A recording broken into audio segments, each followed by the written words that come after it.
నమస్కారం ప్రజాపిలుపు న్యూస్ కి స్వాగతం. హెడ్లైన్ చూద్దాం.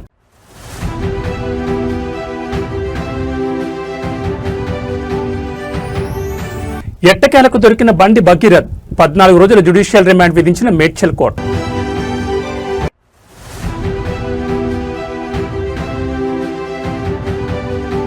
ఇంజనీరింగ్ విభాగంలో రికార్డు స్థాయి ఉత్తీర్ణత 73.36% నమోదు.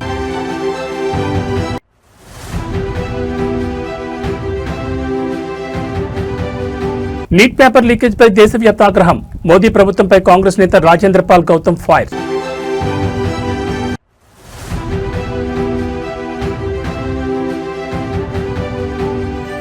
తిరుపతిలో గంజాయి కలకలం. 6 కిలోల గంజాయితో భూమన అనుచరుడు భాను అరెస్ట్.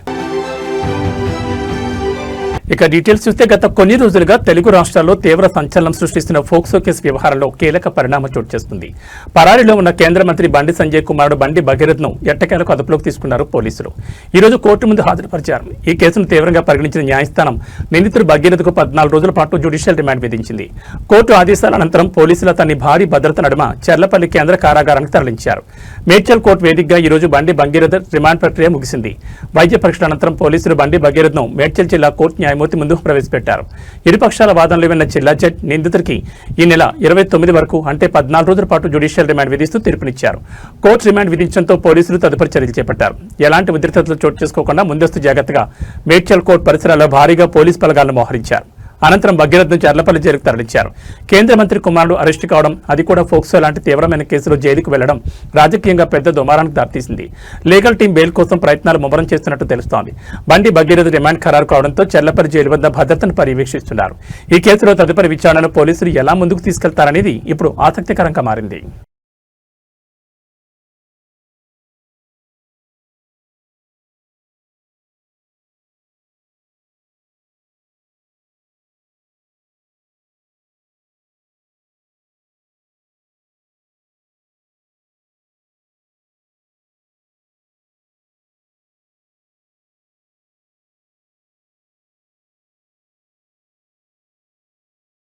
తెలంగాణలో ఇంటర్మీడియట్ పూర్తి చేసి ఉన్నత చదువుల కోసం ఎదురుచూస్తున్న విద్యార్థులకు కీలక అప్డేట్ వచ్చింది. రాష్ట్ర వ్యాప్తంగా ఎంతో ప్రతిష్టాత్మకంగా నిర్వహించిన తెలంగాణ ఈఎఫ్సెట్ 2026 ఫలితాలు అధికారికంగా విడుదలయ్యాయి. విద్యాశాఖ ఉన్నతాధికారులు ఇవాళ ఈ ఫలితాలను ప్రాథమిక గణాంకాలతో సహా విడుదల చేశారు.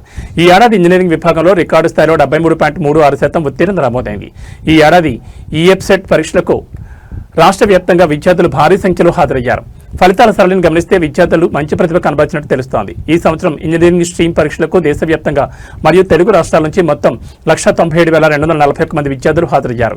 వీరిలో అత్యధిక శాతం మంది అర్హత సాధించగా మొత్తం ఉత్తీర్ణత శాతాన్ని 73.36%గా అధికారులు ప్రకటించారు.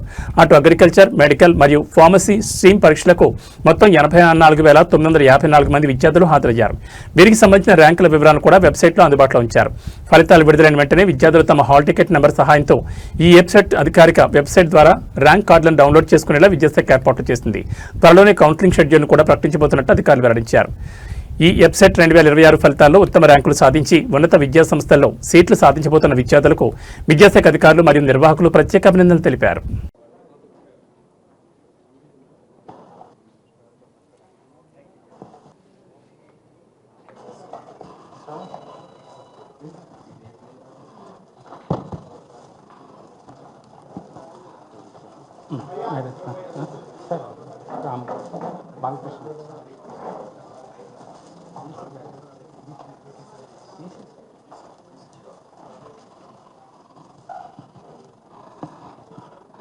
So good morning to all.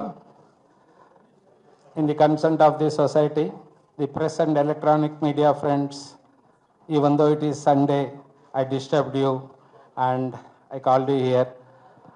And today's chief guest for the EPSET 2026 release of results by Dr. K. Kesarao Garu and Dr. Yogita Rana Garu, IAS, Secretary to Education. శ్రీమతి దేవసేన గారు Commissioner of Technology. దేశంలో నిరుద్యోగ యువతను విద్యార్థులను వేధిస్తున్న పరీక్షల paper లీకేజీల వ్యవహారంపై కేంద్రంలోని మోడీ ప్రభుత్వంపై కాంగ్రెస్ పార్టీ తీవ్రస్థాయిలో విరుచుకుపడింది. దేశవ్యాప్తంగా సంచలనం సృష్టించిన నీట్ పరీక్షా పత్రాల లీకేజ్ వ్యవహారాన్ని ప్రస్తావిస్తూ మోదీ ప్రభుత్వం పూర్తిగా విఫలమైందని, అసమర్థ ప్రభుత్వంగా మారిందని కాంగ్రెస్ ఎస్సీ విభాగం జాతీయ చైర్మన్ రాజేంద్ర పాల్ గౌతమ్ తీవ్ర విమర్శలు గుప్పించారు. కోట్ల మంది విద్యార్థుల జీవితాలతో ఆడుకుంటున్న కేంద్ర విద్యాశాఖ మంత్రి ధర్మేంద్ర ప్రధాన్ తక్షణమే తన పదవికి రాజీనామా చేయాలని ఆయన డిమాండ్ చేశారు. న్యూఢిల్లీలో మీడియా ప్రతినిధులతో మాట్లాడిన రాజేంద్ర పాల్ గౌతమ్ దేశంలో వరుసగా జరుగుతున్న పేపర్ లీకేజీలపై గణాంకాలతో సహా కేంద్ర ప్రభుత్వానికి కడిగి పారేశారు.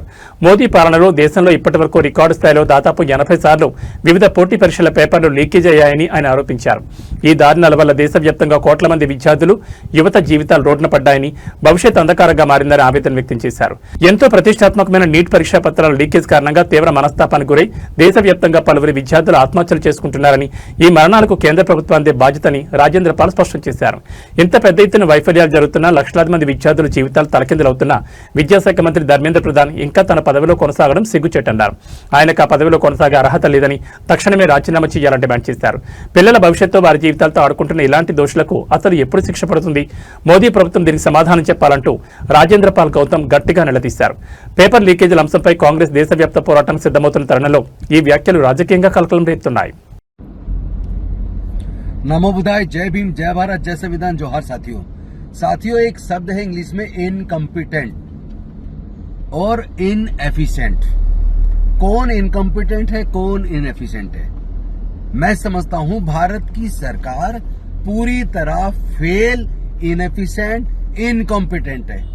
ना ये सरकार रोजगार के अवसर बना पाई, ना ये सरकार महंगाई पर कोई कंट्रोल कर पाई। और ये देखिए मजे की बात, 80 के आसपास अब तक एग्जाम लीक हो चुके हैं। पेपर लीक होने से करोड़ों बच्चों की जिंदगी अधर में लटक गई है। कितने ही सारे बच्चे नीट का पेपर आउट होने के बाद पेपर रद्द हुआ और इस दौरान कई बच्चों ने सुसाइड कर लिया। कितने सारे बच्चों के सपनों का कत्ल हुआ। लेकिन बच्चों के सपनों का, उनके भविष्य का कत्ल करने वाले उन अधिकारियों का क्या हुआ? एनटीए के जो अधिकारी हैं उनका क्या हुआ? और साथ में जो शिक्षा मंत्री जी हैं धर्मेंद्र प्रधान जी, वो बड़े खुशी अभी भी मंत्री पद पर हैं, जबकि 80 के करीब अब तक पेपर लीक हो चुके हैं। तो ऐसे कमजोर मंत्री इस भारत सरकार में हैं, जहां एक तरफ सबसे ज्यादा अब तक रेल की दुर्घटनाएं वो रेल मंत्री जी के कार्यकाल में हुई हैं, और उधर सबसे ज्यादा पेपर लीक ये शिक्षा मंत्री जी के उसमें हुए हैं। लेकिन वैष्णव जी भी वहीं मौजूद हैं और धर्मेंद्र प्रधान जी भी वहीं मौजूद हैं। तो ये इनकम्पिटेंट, इनएफिशिएंट लोगों की सरकार और मोदी जी के नेतृत्व में चल रही है। पूरी तरह इनकम्पिटेंट, इनएफिशिएंट, ना रोजगार दे पाएगी, ना महंगाई कंट्रोल करोगी, और डॉलर के सामने रुपया लगातार लेटता जा रहा है, डूबता जा रहा है, और साथ ही साथ भ्रष्टाचार बढ़ता जा रहा है। काला धन 3 गुना हो गया। तो मैं पूछना चाहता हूं, ये जो करोड़ों बच्चों के भविष्य के साथ जो खिलवाड़ करने वाले लोग हैं, करोड़ों बच्चों के सपनों की हत्या करने वाले लोग हैं, इनको सजा कब मिलेगी? ये राष्ट्रद्रोही नहीं है तो क्या है? इससे बड़ा राष्ट्रद्रोह क्या हो सकता है कि आपने बच्चों के सपनों का कत्ल कर दिया, बच्चों को सुसाइड के लिए मजबूर कर दिया। तो ऐसे जो आतंकवादी हैं, ऐसे लोगों को, जो देशद्रोही हैं, ऐसे लोगों को बेहद सख्त सजा की जरूरत है। इन्हें जेल में डालने की जरूरत है। इन्होंने बच्चों को आतंकित कर दिया है लगातार पेपर लीक करने के। ఆధ్యాత్మిక నగరమైన తిరుపతిలో రాజకీయాలు ఒక్కసారిగా వేడెక్కాయి. వైసీపీ నేత మాజీ ఎమ్మెల్యే భూమన కరుణాకర్ రెడ్డి ప్రధాన అనుచరుడు గంజాయితో పట్టుబడ్డం ఇప్పుడు నగరంలో తీవ్ర దుమారం రేపుతోంది. పుణ్యక్షేత్రాన్ని గంజాయి ముఠాల నుంచి కాపాడుకుందామంటూ తిరుపతి వ్యాప్తంగా రాత్రికి రాత్రే సంచలన ఫ్లెక్సీలు వెలిశాయి. భూమన కుటుంబాన్ని తరిమికొడదాం, తిరుపతిని కాపాడుకుందామంటూ స్థానికులు, ప్రతిపక్ష శ్రేణులు పెద్ద ఎత్తున నిరసనలకు దిగడం ఇప్పుడు రాష్ట్ర వ్యాప్తంగా సంచలనంగా మారింది. ఈ వివాదానికి ప్రధాన కారణం ఇటీవల తిరుపతిలో జరిగిన ఒక భారీ గంజాయి సీజర్. తిరుపతిలో పోలీసులు జరిపిన ఆకస్మిక తనిఖీలో ఏకంగా 6 కిలోల గంజాయితో వైసీపీ స్థానిక నేత భూమన కుటుంబానికి అత్యంత ప్రధాన అనుచరుడిగా చెప్తున్న భాను అనే వ్యక్తి పోలీసులకు రెడ్ హ్యాండ్గా పట్టుబడ్డారు. ఈ అరెస్టులో నగరంలో గంజాయి నెట్వర్క్ వెనుక రాజకీయ హస్తం ఉందంటూ తీవ్ర ఆరోపణలు వెల్లువెత్తాయి. గంజాయి కేసును అస్త్రంగా చేసుకుని తిరుపతి ప్రజల పేరిట నగరంలోని పలు ప్రధాన కూడళ్లలో రాత్రికి రాత్రి భారీ ఫ్లెక్సీలను ఏర్పాటు చేశారు. గొడ్డలి పార్టీ నుంచి తిరుపతిని రక్షించుకుందాం, గంజాయి బ్యాచ్లను తరిమికొడదామంటూ ఆ ఫ్లెక్సీల్లో రాసి ఉండడం తీవ్ర కలకలం సృష్టించింది. ఈ ఫ్లెక్సీల వ్యవహారంతో అటు టీడీపీ, జనసేన కూటమి ఇటు వైసీపీ శ్రేణుల మధ్య తీవ్ర ఉద్రిక్త వాతావరణం నెలకొంది. వైఎస్ఆర్ కాంగ్రెస్ పార్టీ నేరపూరిత రాజకీయాలకు పాల్పడుతోందని, పవిత్రమైన తిరుపతిని గంజాయి అడ్డాగా మారుస్తున్నారంటూ సోషల్ మీడియాలో హ్యాష్ ట్యాగ్లతో ప్రచారం జోరందుకుంది. ఈ ఫ్లెక్సీల ఏర్పాటుపై సమాచారం అందుకున్న మున్సిపల్ అధికారులు, పోలీసులు వాటిని తొలగించే ప్రయత్నం చేస్తుండగా ఎక్కడా ఘర్షణలు చోటు చేసుకోకుండా తిరుపతిలో అదనపు భద్రతను ఏర్పాటు చేశారు. ఈ గంజాయి ముఠా వెనుక ఉన్న అసలు సూత్రధారులను బయటకు తీయాలని ప్రజలు డిమాండ్ చేస్తున్నారు.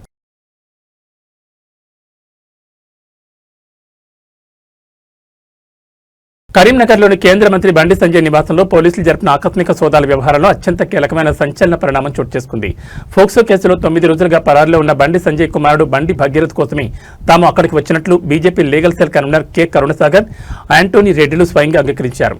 పోలీసులు తనిఖీలు జరుగుతున్న సమయంలో అక్కడికి చేరుకున్న లీగల్ సెల్ బృందం ఈ కేసులో చట్టపరమైన అంశాలపై మాట్లాడడంతో కరీంనగర్ కేంద్రంగా రాజకీయ ఉత్కంఠ పీక్ చేరింది. కేంద్ర మంత్రి నివాసంలో పోలీసులు అంగుళం శోధిస్తున్న తరుణంలో బీజేపీ లీగల్ సెల్ టీం రంగప్రవేశం చేసింది.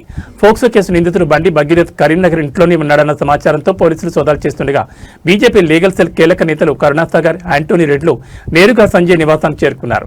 పోలీసుల విచారణ, తనిఖీల సరళిని వారు క్షేత్రస్థాయిలో పరిశీలించారు. ఈ సందర్భంగా మీడియా ప్రతినిధులతో మాట్లాడిన కరుణాసాగర్, యాంటోనీ రెడ్డిలు ఫోక్సో కేసు నిందితుడు బండి భగీరథ్ కోసమే తమ లీగల్ టీమ్గా ఇక్కడికి రావాల్సి వచ్చిందని స్వయంగా ఒప్పుకున్నారు.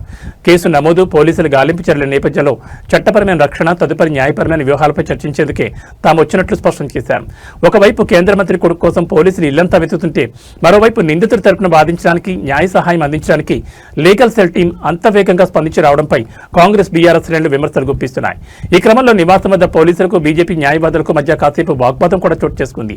బీజేపీ లీగల్ సెల్ నేతల రాకతో బండి భగీరథ్ ఆచూకీ కరీంనగర్లోనే ఉందా, లేక లీగల్ టీం సలహాతో కోర్టులో ముందస్తు బెయిల్ లేదా సరెండర్ అయ్యేందుకు ప్లాన్ చేస్తున్నారనే చర్చ రాజకీయ వర్గాల్లో జరిగింది. Sanjay Kumar ji, I along with Sri Antony Reddy, senior advocate, have surrendered Bandi Bhagirath to the police at about 8:15 p.m. near Tech Park. Police, SOT police, Cyberabad has took custody of the Bandi Bhagirath, and we along with Bandi Bhagirath have came down to police Pet Bashirbagh police station, where police have conducted the investigation which they usually conduct as per BNSS and as per FOXO protocols. We have cooperated with the investigation. We have answered every query police have posed to us. We have given every information. Even Bandi Bhagirath has given all the information, has readily agreed to cooperate with the investigation. And we, after the investigation, has the Bandi Bhagirath has been brought to the magistrate, where the magistrate has remanded Bandi Bhagirath to judicial custody till 29th of May. We have full confidence in the investigation. We have full confidence in the judicial procedure. We are very confident that we will be cleared of these allegations and we will come out clean. Sir, one side, the police saying that we are arrested the Bhagirath. See, several news channels, also Telugu media, and also all the YouTube channels and Instagram, Facebook is full of the visuals where it is clear that we have surrendered ourselves voluntarily to the police. And I don't think we need to give any explanation regarding the same. So, it is enough proof that we have surrendered ourselves voluntarily. Thank you. Tamil Nadu రాజకీయాల్లో సరికొత్త శకం ప్రారంభమైన వేళ super star Rajinikanth చేసిన వ్యాఖ్యలు ఇప్పుడు దేశవ్యాప్తంగా సంచలనంగా మారాయి. తమిళనాడు అసెంబ్లీ ఎన్నికల్లో ప్రభంజనం సృష్టించి ముఖ్యమంత్రి పీఠాన్ని అధిరోహించిన దళపతి విజయ్ విజయంపై రజనీకాంత్ తొలిసారి బహిరంగంగా స్పందించారు. విజయ్ సీఎంగా ఎన్నిక కావడంపై తనకు ఎలాంటి అభ్యంతరం లేదని స్పష్టం చేస్తూనే తమిళనాడు ప్రజలు మార్పును కోరుకున్నారని సంచలన వ్యాఖ్యలు చేశారు. మీడియా ప్రతినిధులతో మాట్లాడిన రజనీకాంత్ ప్రస్తుత రాజకీయ పరిణామాలు మరియు తన వ్యక్తిగత నిర్ణయాలపై స్పష్టతనిచ్చారు. నటుడు విజయ్ తమిళనాడు ముఖ్యమంత్రి కాకుండా నేను ఏమాత్రం చూడలేదు. ప్రజల తీర్పును గౌరవించాలి. తమిళనాడు ప్రజలు ఈసారి రాజకీయాల్లో ఒక బలమైన మార్పును కోరుకున్నారు. అందుకే విజయ్ను భారీ మెజార్టీతో గెలిపించి సీఎం కుర్చీలో కూర్చోబెట్టారని రజనీకాంత్ వ్యాఖ్యానించారు. తన రాజకీయ రంగ ప్రవేశంపై వస్తున్న ఊహాగానాలకు రజనీకాంత్ మరోసారి శాశ్వతంగా తెరదించారు. తానే స్వయంగా ప్రకటిస్తూ నేను ఇకపై ఎప్పటికీ రాజకీయాల్లోకి రాను, ఆ అధ్యాయం ఎప్పుడో ముగిసిపోయిందని క్లారిటీ ఇచ్చారు. మాజీ సీఎం డీఎంకే అధినేత ఎంకే స్టాలిన్తో తన భేటీపై వస్తున్న రాజకీయ పుకార్లను రజనీకాంత్ కొట్టిపారేశారు. స్టాలిన్ తనకు ఎప్పటి నుంచో చాలా మంచి మిత్రుడని, అందుకే ఆయన మర్యాదపూర్వకంగా మాత్రమే కలిశానని, దీనికి ఎలాంటి రాజకీయ ప్రాధాన్యత లేదని స్పష్టం చేశారు. తమిళనాడులో విజయ్ నేతృత్వంలోని కొత్త ప్రభుత్వం కొలువుదీరిన తరుణంలో సూపర్ స్టార్ రజనీకాంత్ ఇచ్చిన ఈ స్టేట్మెంట్ అటు సినీ వర్గాల్లో ఇటు రాజకీయ వర్గాల్లో హాట్ టాపిక్ గా మారింది.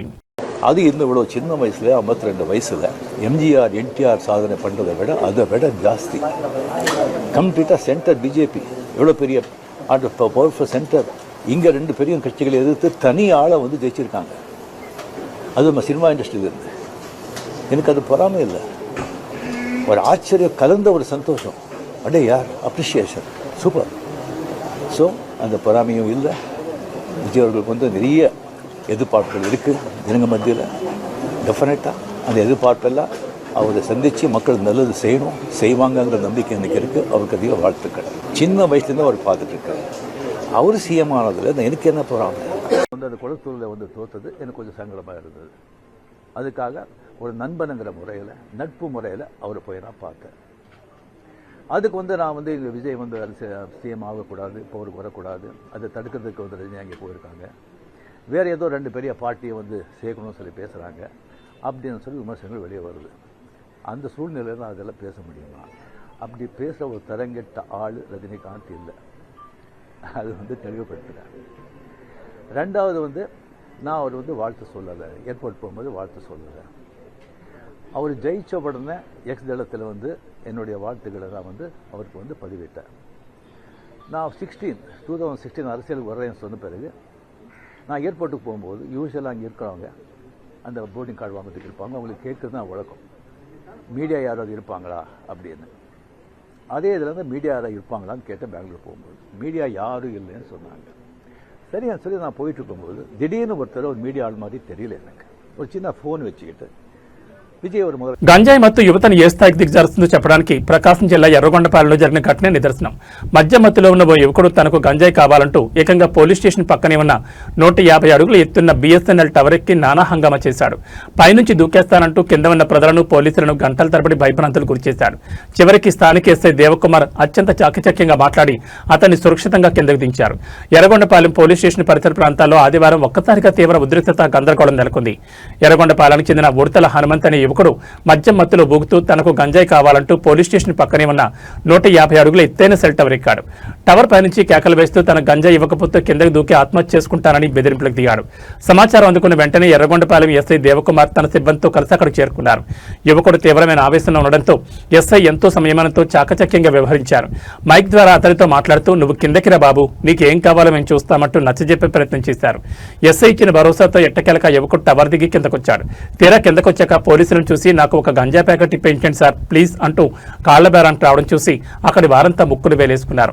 అనంతరం పోలీసులు సదరు యువకుడిని అదుపులోకి తీసుకుని తక్షణమే ఎర్రగొండపాలెం ప్రభుత్వ ఆసుపత్రికి తరలించి వైద్య పరీక్షలు నిర్వహించారు. సకాలంలో స్పందించి ప్రాణ నష్టం జరగకుండా యువకుడిని కిందకు దించిన ఎస్ఐ దేవకుమార్ని పోలీసు సిబ్బందిని స్థానికులు అభినందించారు. అయితే పట్టణాల్లో గంజాయి విక్రయాలపై పోలీసులు మరిన్ని కఠిన చర్యలు తీసుకోవాలని ప్రజలు కోరుతున్నారు.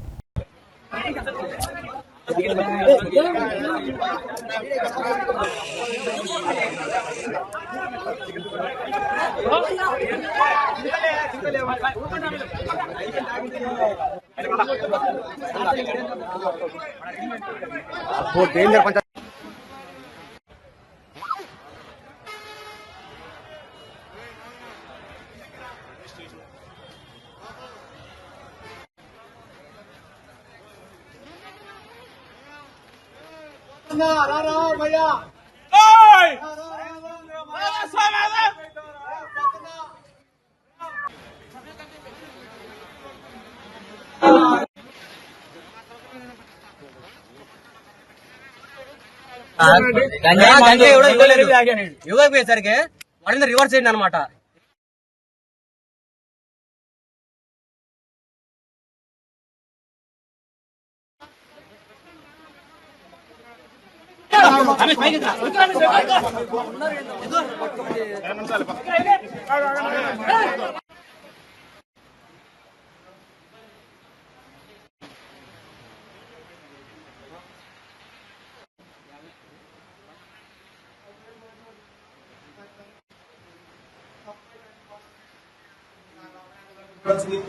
పడింది కాదు 3 లక్షలు కాదు.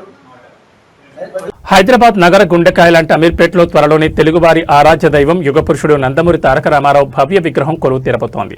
అమీర్పేట్ మెయిన్ సిగ్నల్ సమీపంలో ఉన్న హైలాండ్ జంక్షన్ వద్ద ఎన్టీఆర్ విగ్రహ ప్రతిష్టాపనకు సంబంధించిన పనులు అధికారికంగా ప్రారంభమయ్యాయి. నగరంలో ఎంతో ప్రాధాన్యత ఉన్న ఈ కూడల్లో అన్నగారి విగ్రహం ఏర్పాటు చేస్తుండటంపై ఎన్టీఆర్ అభిమానులు తెలుగుదేశం పార్టీ శ్రేణులు హర్షం వ్యక్తం చేస్తున్నారు. మహానటుడు మాజీ ముఖ్యమంత్రి ఎన్టీఆర్ శత జయంతి స్మారకార్థం మరియు తెలుగు సాంస్కృతిక ప్రతీకగా ఈ విగ్రహాన్ని ఏర్పాటు చేస్తున్నారు. అమీర్పేట్ సిగ్నల్ వద్ద ఉన్న హైలాండ్ ప్రాంతంలో విగ్రహం ఏర్పాటుకు అవసరమైన పునాది నిర్మాణ పనులను జీహెచ్ఎంసీ అధికారులు స్థానిక ప్రజాప్రతినిధులు దగ్గరుండి ప్రారంభించారు. ట్రాఫిక్ ఎలాంటి అంతరాయం కలగకుండా ఈ నిర్మాణ పనులను పూర్తి చేయాలని అధికారులు ప్రణాళిక సిద్ధం చేశారు. నిత్యం లక్షలాది మంది రాకపోకలు సాగించే అమీర్పేట్ కూడల్లో ఎన్టీఆర్ విగ్రహాన్ని ప్రతిష్ఠించడం ద్వారా ఆ ప్రాంతానికి మరింత చారిత్రక ప్రాధాన్యత లభిస్తుందని నిర్వాహకులు చెబుతున్నారు. అత్యంత ఆకర్షణీయమైన రీతిలో కాంస్యంతో రూపొందించిన అన్నగారి విగ్రహాన్ని ఇక్కడ ఏర్పాటు చేయబోతున్నట్టు తెలుస్తోంది. విగ్రహ స్థాపన పనులు ప్రారంభం కావడంతో ఎన్టీఆర్ అభిమానులు సంతోషం వ్యక్తం చేస్తున్నారు. త్వరలోనే జరగబోయే ఈ విగ్రహ ఆవిష్కరణ కార్యక్రమాన్ని అత్యంత ఘనంగా నిర్వహించేందుకు ఏర్పాట్లు చేస్తున్నారు. నగర సౌందర్యీకరణలో భాగంగా అమీర్పేట్ హైలాండ్ జంక్షన్ ను సుందరంగా తీర్చిదిద్ది ఎన్టీఆర్ విగ్రహాన్ని ప్రతిష్ఠించేందుకు పనులు శరవేగంగా సాగుతున్నాయి.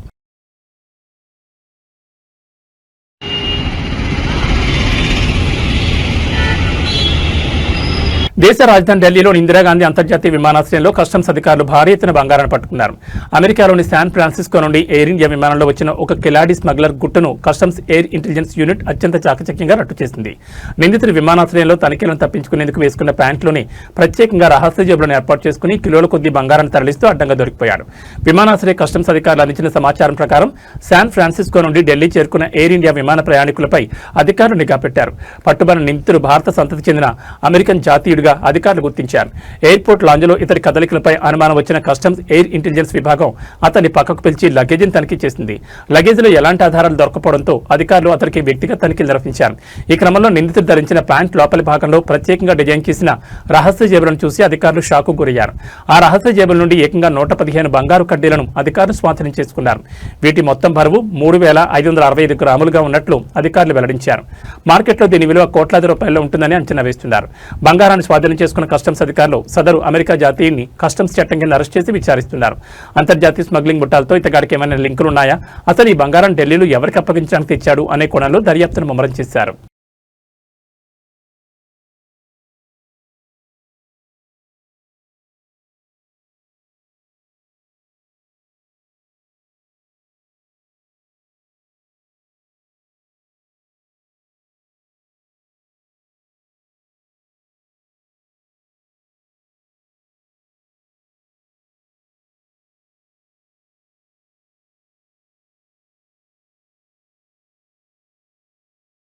మహబూబ్ నగర్ జిల్లా జడ్చర్లపట్నంలో తీవ్ర కలకలం రేపిన ఘోర హత్యోదంతం చివరికి నిందితుని మరణంతో ముగిసింది. ప్రేమ పేరుతో ఉన్మాదిగా మారిన ఓ యువకుడు పెళ్లి నిశ్చయమందన్న కక్షతో యువతిపై కత్తితో విచక్షణారహితంగా దాడి చేసి గొంతు కోసి దారుణంగా హత్య చేశాడు. కళ్ల ముందే యువతి రక్తపు మడుగులు పడిపోవడంతో ఆగ్రహంతో ఊగిపోయిన స్థానికులు నిందితుని పట్టుకుని చేతులు కట్టేసి బండరాలతో దాడి చేశారు. ఈ దాడిలో తీవ్రంగా గాయపడిన నిందితుడు ఆసుపత్రిలో చికిత్స పొందుతూ మృతి చెందాడు. జడ్చర్లపట్నంలోని నిమ్మబావిగడ్డ ప్రాంతంలో ఈ నిత్తుటి ఘోరం చోటు చేసుకుంది. నిమ్మబావిగడ్డకు చెందిన వైష్ణవి అనే యువతిని తేజ అనే యువకుడు గత 2 ఏళ్లుగా ప్రేమిస్తున్నానంటూ వెంటబడుతున్నాడు. అయితే ఇటీవల వైష్ణవికి వేరే వ్యక్తితో నిశ్చితార్థం జరిగింది. ఈ విషయం తెలుసుకున్న తేజ తీవ్ర కక్ష పెంచుకున్నాడు. శనివారం వైష్ణవి ఇంటి వద్ద ఒంటరిగా ఉన్న సమయం చూసి తేజ అక్కడికి చేరుకున్నాడు. ఇద్దరి మధ్య గొడవ జరగడంతో తనతో తెచ్చుకున్న పదునైన కత్తితో వైష్ణవిపై విచక్షణారహితంగా దాడి చేశాడు. ఆమె కేకలు వేస్తున్నా వినకుండా దారుణంగా గొంతు కోసేశాడు. తీవ్ర రక్తస్రావం కావడంతో వైష్ణవి అక్కడికక్కడే ప్రాణాలు కోల్పోయింది. యువతి కేకలు విని చుట్టుపక్కల ప్రజలు భారీగా అక్కడికి చేరుకునేసరికి వైష్ణవి మరణించింది. పారిపోవడం ప్రయత్నిస్తున్న ఉన్మాది తేజను స్థానికులు వెంబడించి పట్టుకున్నారు. ఆగ్రహంతో ఊగిపోయిన జనం అతని చేతులు కట్టేసి బండరాలతో ఇష్టం వచ్చినట్టు కొట్టారు. సమాచారం అందుకున్న వెంటనే జడ్చర్ల పోలీసులు సంఘటనా స్థలానికి చేరుకుని స్థానికుల దాడిలో స్పృహత పడిపోయిన తేజను రక్షించి చికిత్స నిమిత్తం ఆసుపత్రికి తరలించారు. అయితే తీవ్ర అంతర్గత గాయాలు కావడంతో తేజ ఆసుపత్రిలో చికిత్స పొందుతూ ఈరోజు మరణించాడు. ప్రేమ పేరుతో యువతి ప్రాణాలు తీసిన ప్రేమ ఉన్మాదికి స్థానికులు అక్కడికక్కడే శిక్ష విధించినట్లయింది. ఒకే ఘటనలో ఇద్దరు యువకులు మృతి చెందడంతో జడ్చర్లపట్నంలో విషాద ఛాయలు అలుముకున్నాయి. పోలీసులు కేసు నమోదు చేసుకుని దర్యాప్తు చేస్తున్నారు. ఆ పాప ఎవరు? నన్ను 2 సంవత్సరాలు లవ్ చేసి నా దగ్గర డబ్బులు మొత్తం దింగి నన్ను మోసం చేసి హైదరాబాద్లోని చారిత్రాత్మక సరూర్ నగర్ చెరువు సంరక్షణ పునరుద్ధరణ ధ్యేయంగా నగరంలో ఒక మంచి కార్యక్రమం ఊపందుకుంది.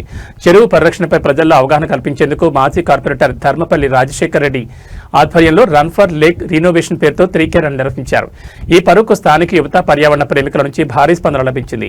ప్రముఖ సినీ నటి పాయల్ రాధాకృష్ణ ఈ రన్ను జెండా ఊపి ప్రారంభించగా సరూర్ నగర్ మైదాన్ పరిసరాల్లో జరిగిన ఈ 3K రన్ పర్యావరణ చైతన్యానికి వేదికగా నిలిచింది.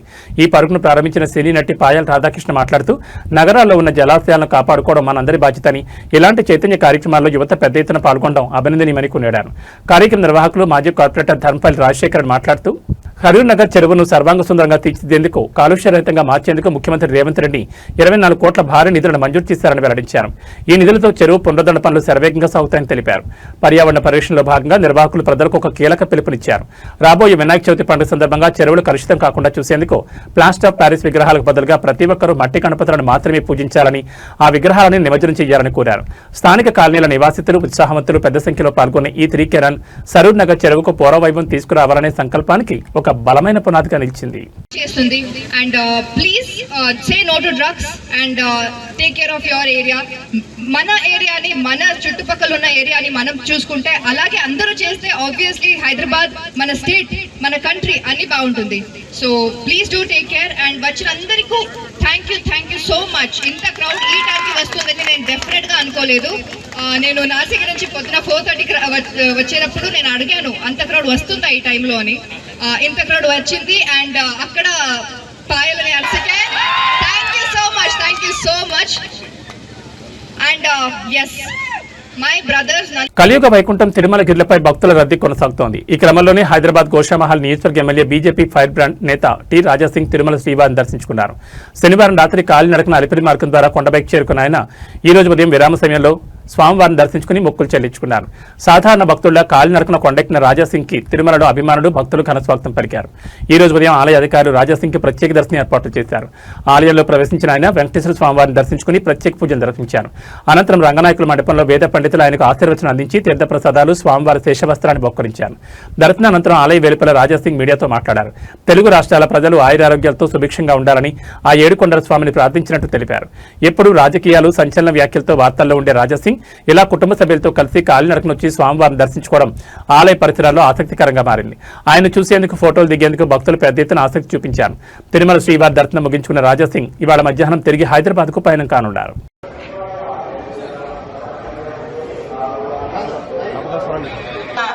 ಜಾಲತಾಣಗಳಲ್ಲಿ ಪೋಸ್ಟ್ ಮಾಡುವುದು ನಿಷೇಧಿಸಲಾಗಿದೆ. ಉಲ್ಲಂಘಿಸಿದವರಿಗೆ ಕಾನೂನು ಕ್ರಮ ಕೈಗೊಳ್ಳಲಾಗುತ್ತದೆ.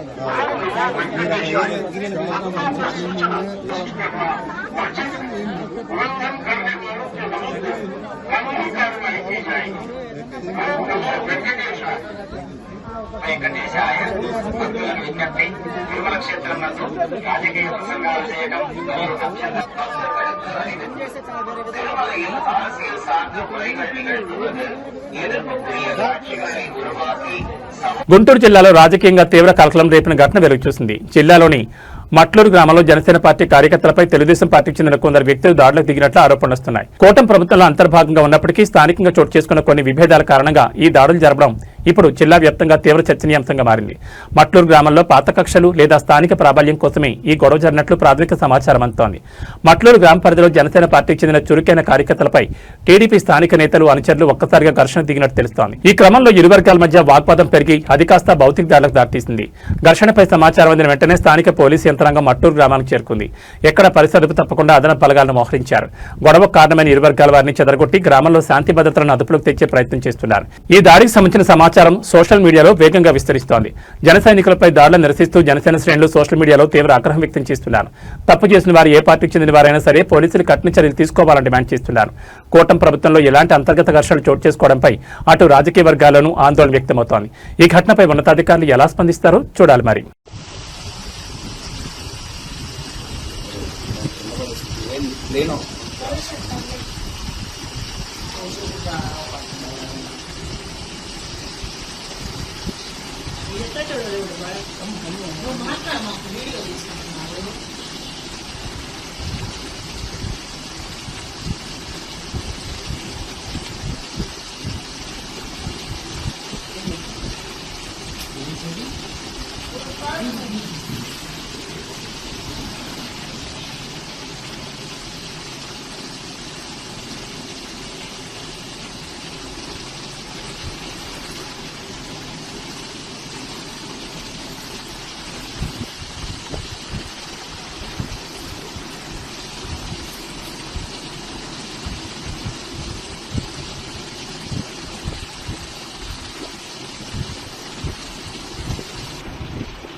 ఏవీ బులెటిన్ విశేషాలు మరో బులెటిన్లో మళ్ళీ కలుసుకుందాం. నమస్కారం.